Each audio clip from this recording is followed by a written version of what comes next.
Don't know if you noticed the clouds this evening. Really quite interesting. And so every night here on Fox 9 News at 9, we take a closer look at the weather, try to learn something.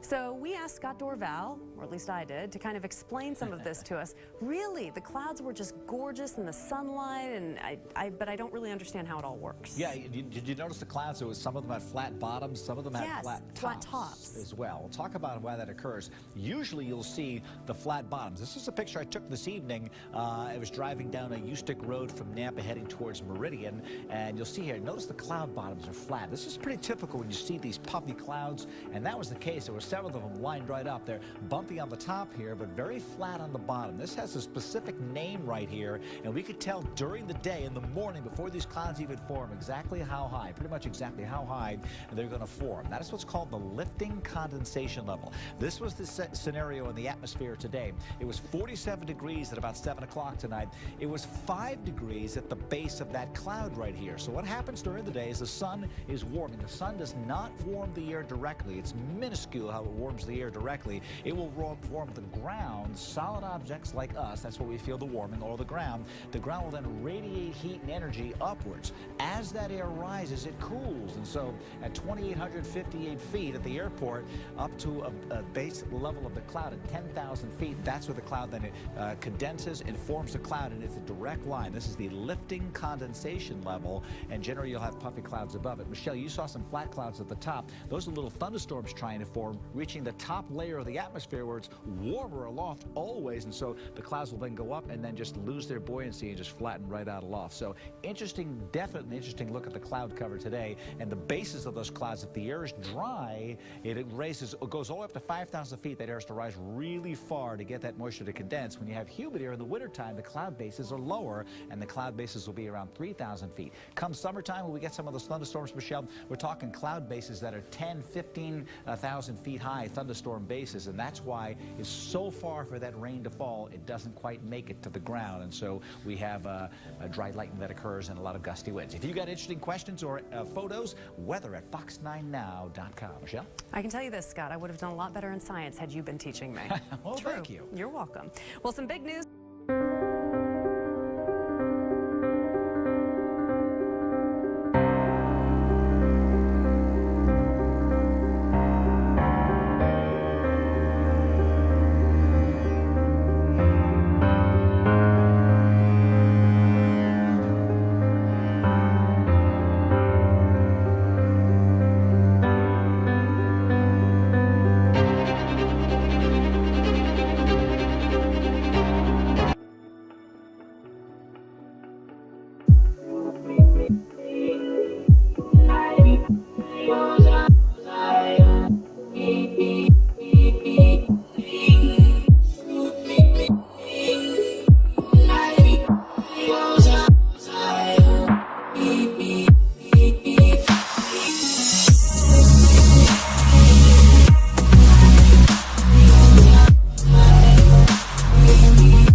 Here we have the moon.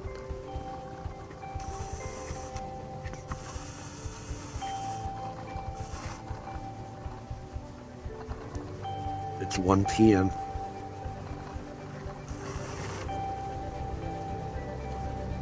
and it does not appear to be solid.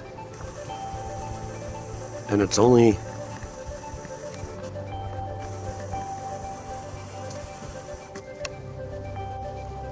a couple miles away from the sun. Very close.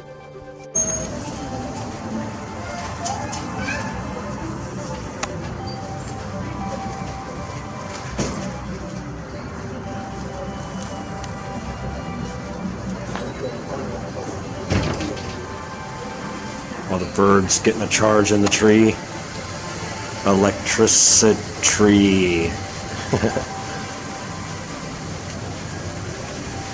Just like our lungs.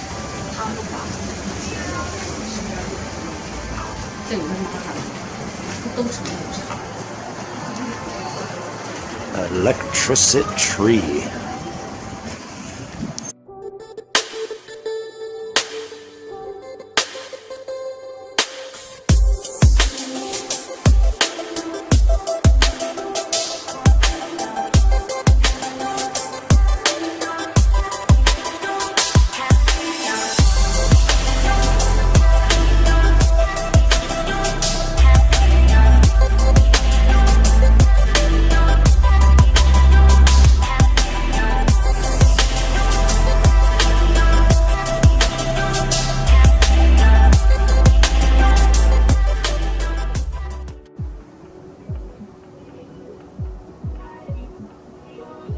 So just doing a little stargazing tonight.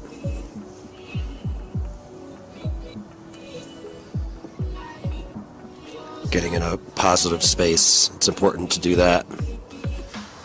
There's a lot of negativity, a lot of negative charge. And so I am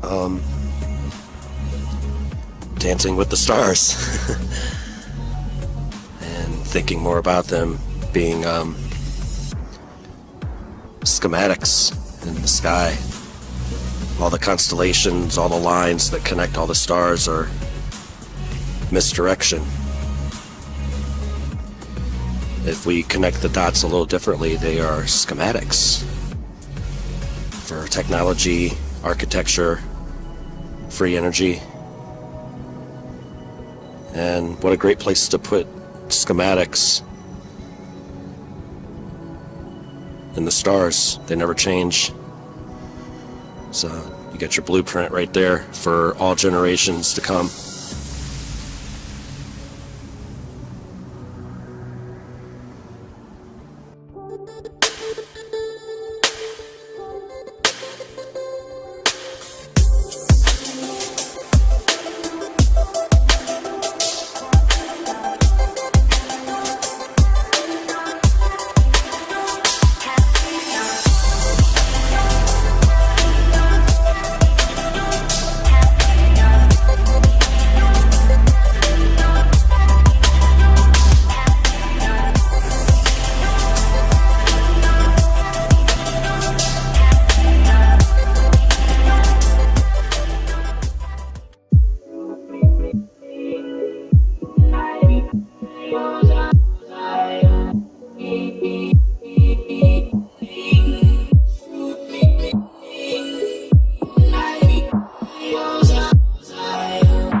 Notice how it's drifting.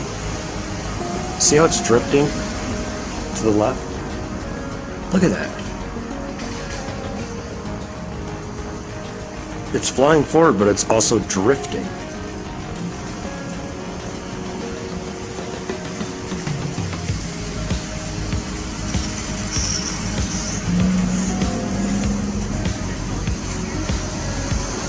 And that it would be, where I'm standing here, that would be drifting east.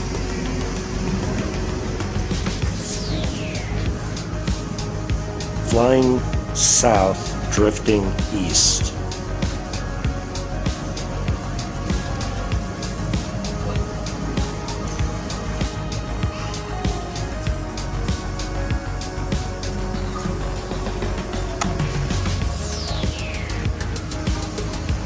Still drifting.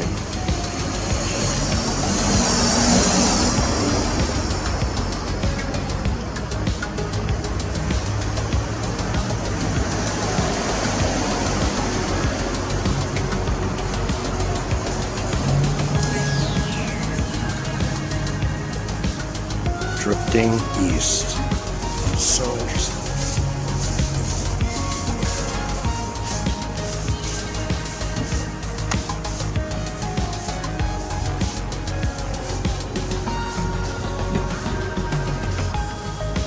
The tail even seems to be shifting.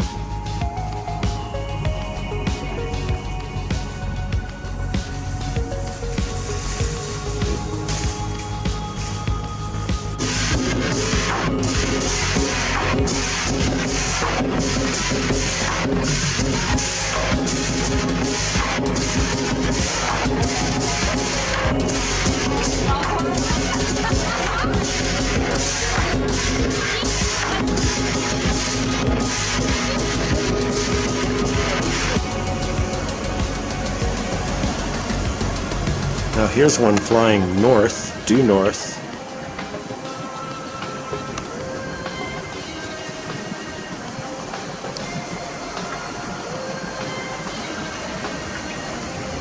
A little harder to tell if that one's drifting at all, but it does not appear to be drifting east like they do when they fly south. Flying north seems to be holding its course pretty well. Yeah, when they fly south, they drift.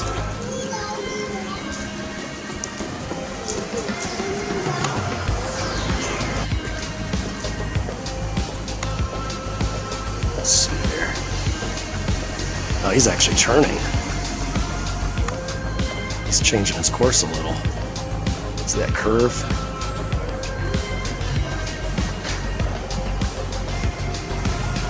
It's going east. It's turning east. Across the flat sky. Planes are flying across the flat sky. Yeah, he's turning. Look how slow he's going. Looks like he's going as fast as cars do.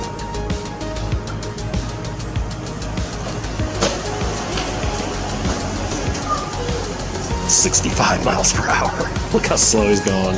If that.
Birds don't fly tree to tree.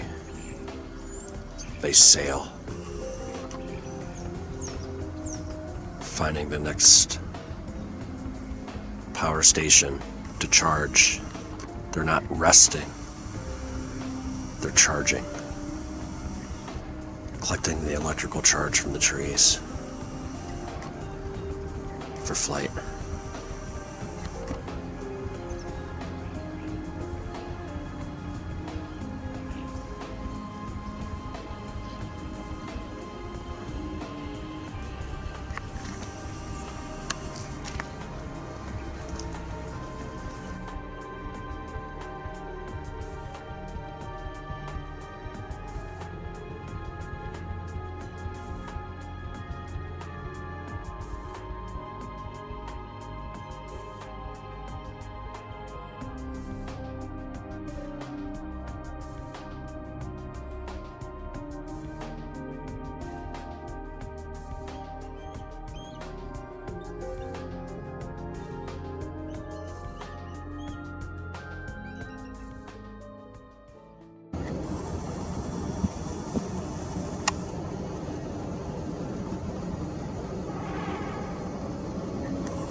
Sky is flat. It only looks curved because of our eyes.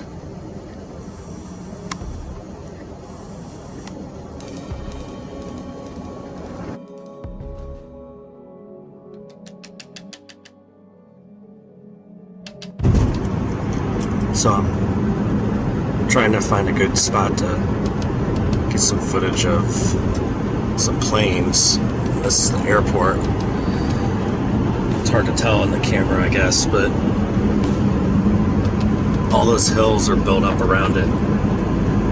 There's all this coverage.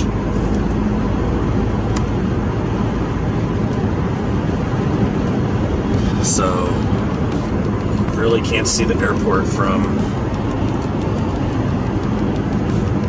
the road.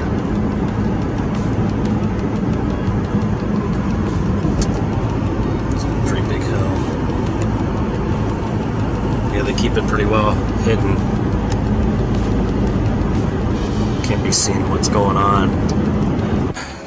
There's no vantage point of the runway from the surrounding area of this airport.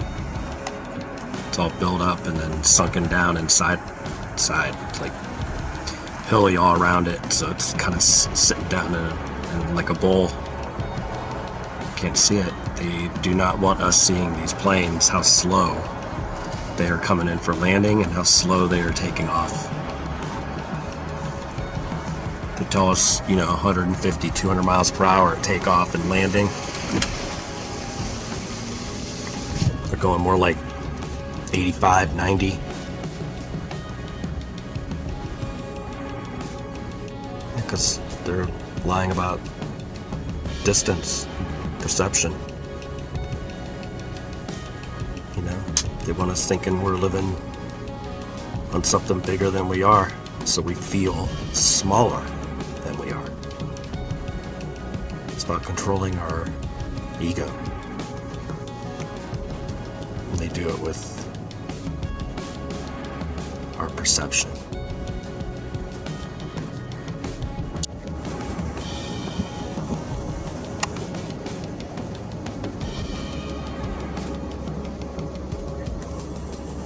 The sky is flat. It only looks curved because of our eyes.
The Braylorn mine draws thousands of dreamers to BC seeking their fortune.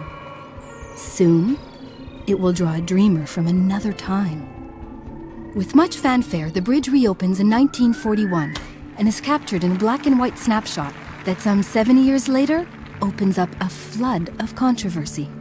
The photograph shows a crowd of men and women wearing clothes of the day, suits, trench coats, dresses, a sea of fedoras.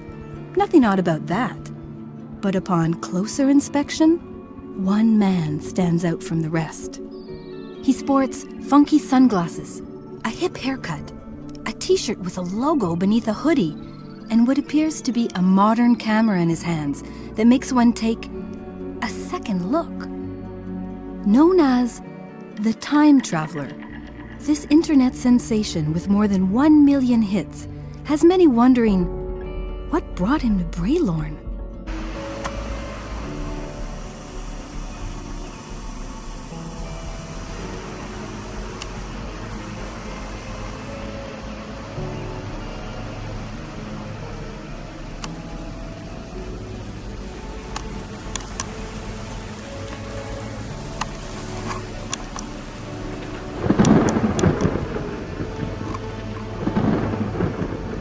I don't know what happened here. We had everything in the world drop out. We got 3 fuel cell lights, an AC bus light, a fuel cell disconnect, AC bus overload, 1 and 2, main bus A and B out.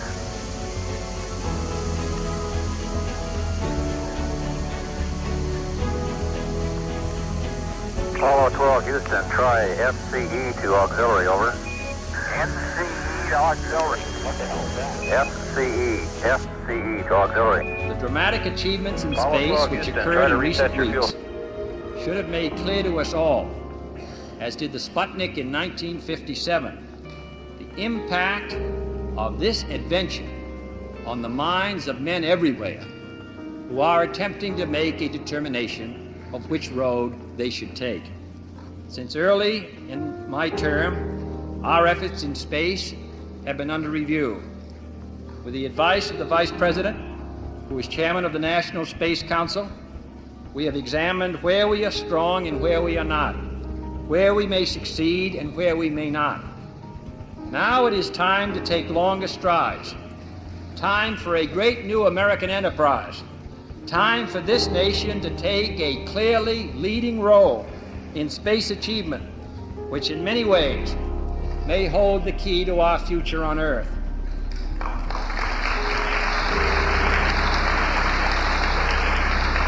I believe we possess all the resources and talents necessary, but the facts of the matter are that we have never made the national decisions or marshaled the national resources required for such leadership. We have never specified long-range goals on an urgent time schedule or managed our resources and our time so as to ensure their fulfillment. I therefore ask the Congress, above and beyond the increases I have earlier requested for space activities, to provide the funds which are needed to meet the following national goals. First, I believe that this nation should commit itself to achieving the goal, before this decade is out, of landing a man on the moon and returning him safely to the Earth. No single space project in this period will be more impressive to mankind or more important for the long-range exploration of space, and none will be so difficult or expensive to accomplish.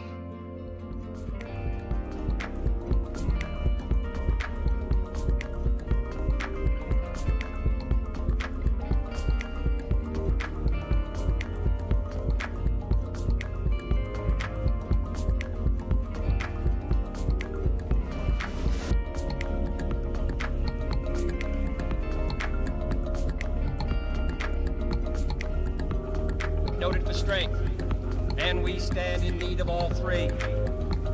For we meet in an hour of change and challenge, in a decade of hope and fear, in an age of both knowledge and ignorance. The greater our knowledge increases, the greater our ignorance unfolds. Despite the striking fact that most of the scientists that the world has ever known are alive and working today, despite the fact that this nation's own scientific manpower is doubling every 12 years in a rate of growth more than 3 times that of our population as a whole, despite that, the vast stretches of the unknown and the unanswered and the unfinished still far outstrip our collective comprehension.